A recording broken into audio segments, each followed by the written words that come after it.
Hello everyone and welcome to another Hallelujah Caesar review. Today I'm reviewing The Quest Kids.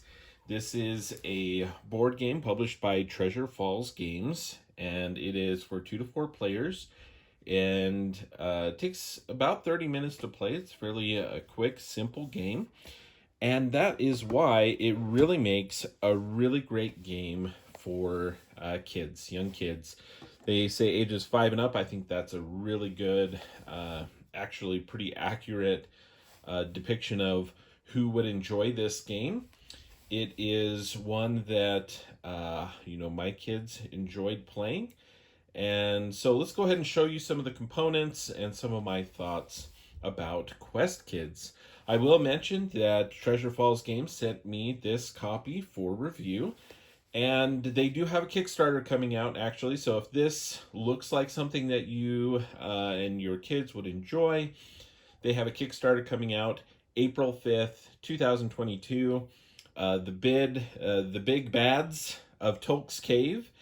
And so it adds some other elements to the game. So I'm going to show you the base game here, a couple of the deluxe components if you're interested in getting some of those, and you can kind of figure out if this is something that you and your kids would enjoy. And they have the Kickstarter coming up with an expansion that looks pretty neat as well. So let's talk about the components first of all. It's a nice big size box here, and the inside they have a great insert that holds all the cards, the boards, everything fits in there really nicely there.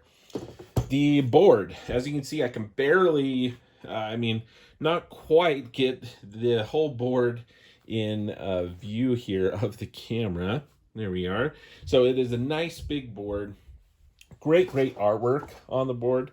Really interesting, kind of the lobby, like a little den type area. There's like this little laboratory.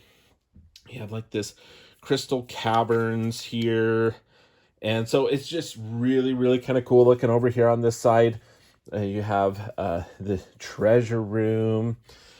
Really great looking board. And then you have cards. So the cards here, they're little square cards. You can shuffle these up. And so good quality cards there. Everything's really easy to understand. The symbology here, again, very simple. So that's one thing as I'm talking about this that I really do enjoy is the components. Great components. The cards here are all of the same type quality, just different sizes. So like these you used for setup, and for there you have some quest cards that you're trying to fulfill, and some health, those sort of things. One of the deluxe components includes these really cool gems. They really are just to kind of jazz up the look of the game. And the other one here are these really cool miniatures here. Highly detailed, but very chunky, right? So they're nice and big. The kids will be able to easily move those around, and even like the staff on the wizard, and like the sword and the bow here, they're just really chunky, really sturdy. Like they're gonna hold up well. So those are really cool deluxe components that go ahead and fit in the main box as it is. So those are really great. There's a few other things I wanted to show you. There's the nice velvet bag that is just really nice. And inside are these nice cardboard treasure tokens. And they are of great quality as well. And then there are some player boards. You can see those. They're cardboard stock.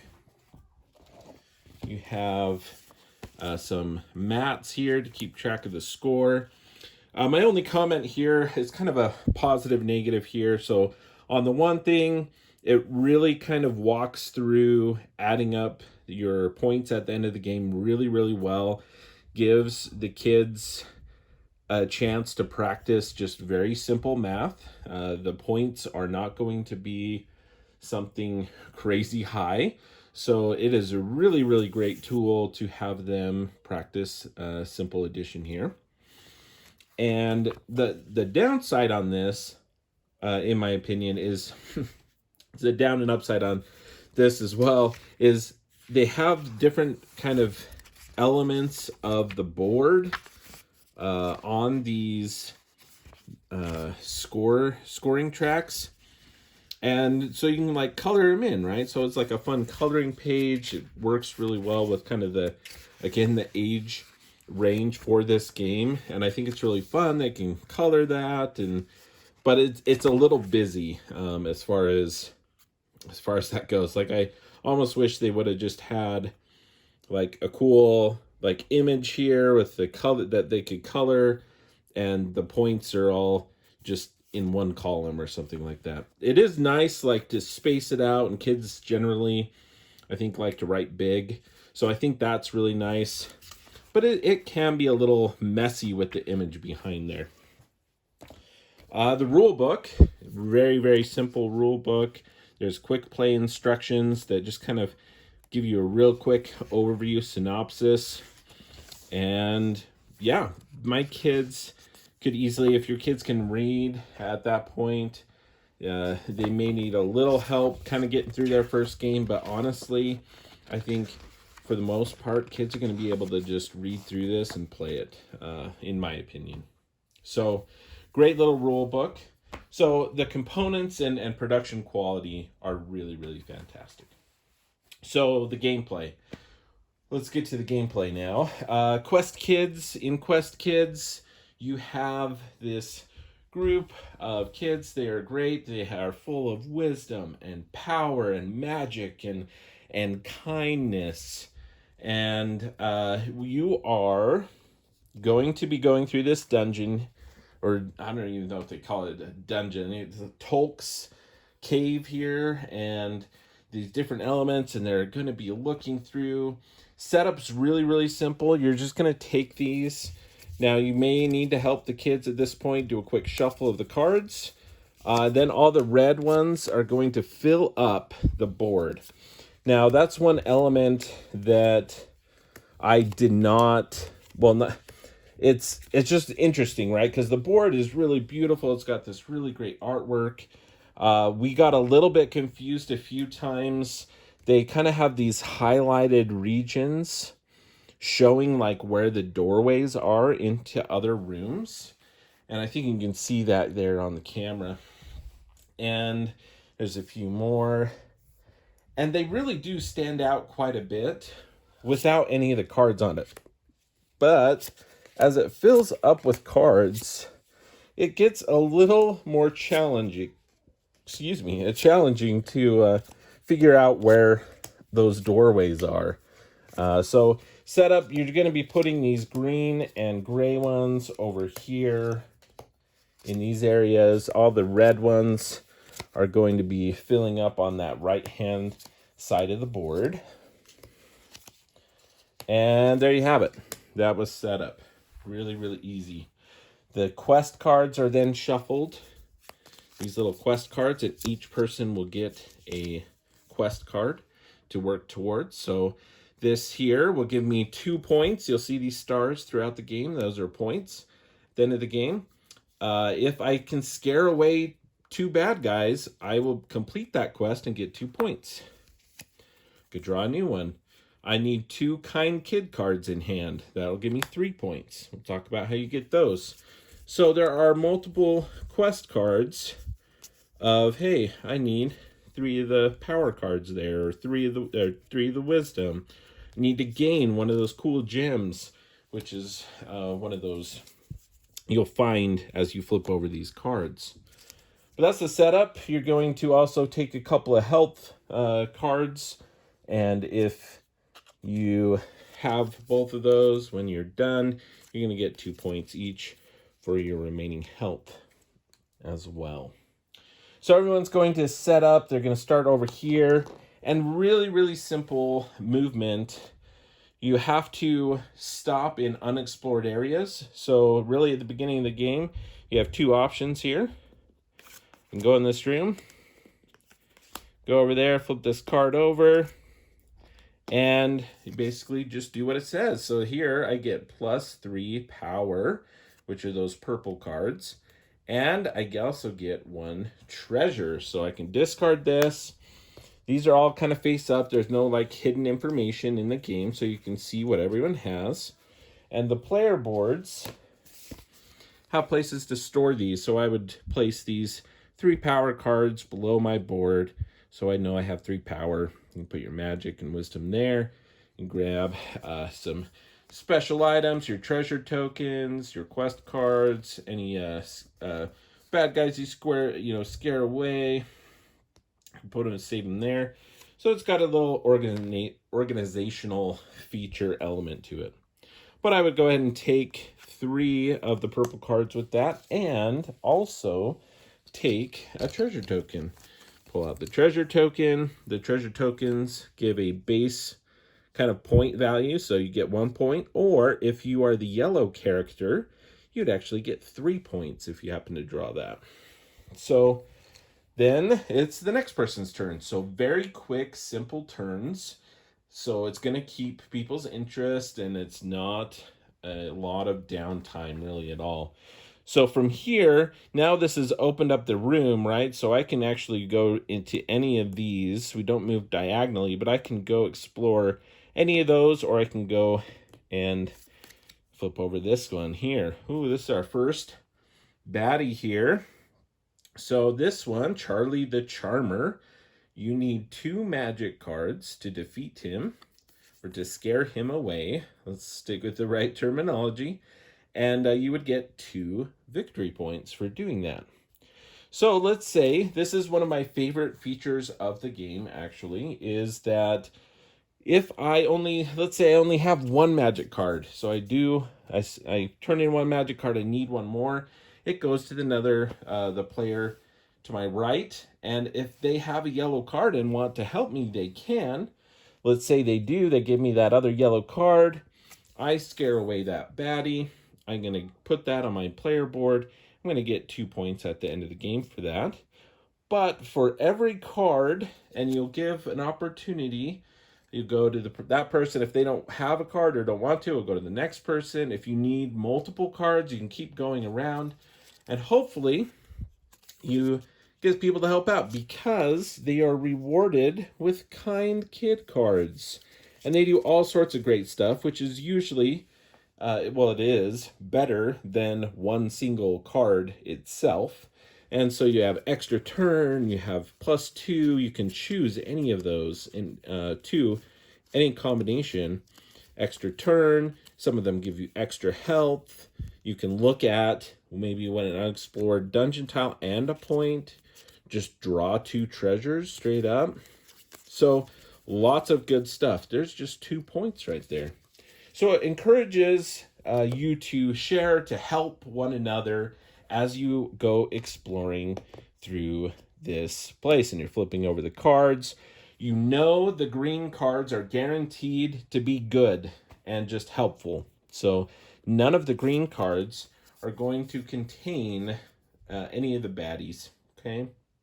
So here's a special one, the Tolk Gem of Hope. So you can pull that gem out, and now if that person, you can't really help with this one, but they need 2 magic to be able to get that. So if they can't, that's fine. That just stays there until someone goes there, turns in the 2 magic, and then they would get that card. They would take the card, and that would be the 3 points. And they get to grab the gem and have that in their stash, and that's fun. So, but that's really the game. You're just going throughout. The gray cards are a little more risky, but they're going to, because there might be some baddies in there. There's Polly and Smidge. And so, but there's also higher reward elements. So you have some of the baddies, but you also have, instead of +2 here. This is a +3 and a treasure, so maybe more powerful things. Same with the red cards. So +4 cards, you're going to get 2 magic and 2 wisdom. But there's a lot more of the baddies over here in the red. And they're a little more difficult to defeat as well, to scare away. When you come through, you can go to any explored. Obviously, these would all come off. And if they were defeated, they would come off as well. If you can't somehow, get help to defeat one of the baddies, that's okay. You're gonna lose one of those life things, but that's part of the game and part of the risk and part of the idea of maybe going for the green and the other cards first to kind of help build up. But that's the game, and it's so simple, but it's something that the kids can do, and they're exploring. You have kind of the unknown element, and they're figuring out with it. And yes, the cards cover the board, but as you pull the cards off, you get to see more of the cool board, which is really cool. You have the unknown kind of luck element of drawing treasure out of here. And it's like, oh, I am that player. I'm going to get 2 more points. And so there's a lot of kind of that excitement and element to the game. So I enjoy the game. I think it's a great game for kids. And I guess that's, in closing, the last thing that I would say. It is one that you can play with your kids, and it's fairly quick and fun. Now, would I ever play this? Just pull this off the shelf and play it, with a gaming group or something like that? No. But that's okay, because that's not the intention, I believe, of this game. It's really just a great game for kids. And the biggest kind of positive element that I can say about it, I think, is just that it's fun for the kids, and one that they can play by themselves. They don't really need an adult to help them through it at all. Now, it definitely a lot of kind of luck to it, obviously, as you're flipping things over. But there's also a strategy that the kids can start to grasp as well. Instead of just going right after a bunch of red things when they don't have any cards in their hand. Obviously, that's not a good idea. They're going to quickly learn that. But there's not a lot of strategy built into the game. So I was just going to kind of compare this a little bit to a family game that I play with my kids that they can easily play by themselves as well, that has I think a much higher depth of strategy to it, is Kingdom Builder. Very, very simple game, but it is one that I actually really enjoy too. So I'm just kind of throwing that out there as a comparison of, this is a really, really great game for kids. It is. And kids really, really enjoy it. It's not one that I would play separately from my kids, though. But that being said, I love that it's one that the kids can pull off the shelf and play if they want to play a game. And it's got a lot of fun elements, a lot of different things. It encourages working together and helping each other, because that incentive, these kind kid cards elements. And yet, it's a competitive game, and yet it's still fun for the kids as they're discovering things and helping each other out. So it's a great feel for a game. And if you like the sound of this, the expansion, I've read a few things on the expansion. It looks like it's going to add maybe some dice to the game, some new baddies, and but like kind of specific weapons or abilities for players to add another kind of element to, I have this, and so I have this special power in this element. So, and new cards refresh the game a little bit there. So I think that sounds actually really exciting and a good addition to this great kids game. So this is Quest Kids, and it is again from Treasure Falls Games. And that is how Lou sees it.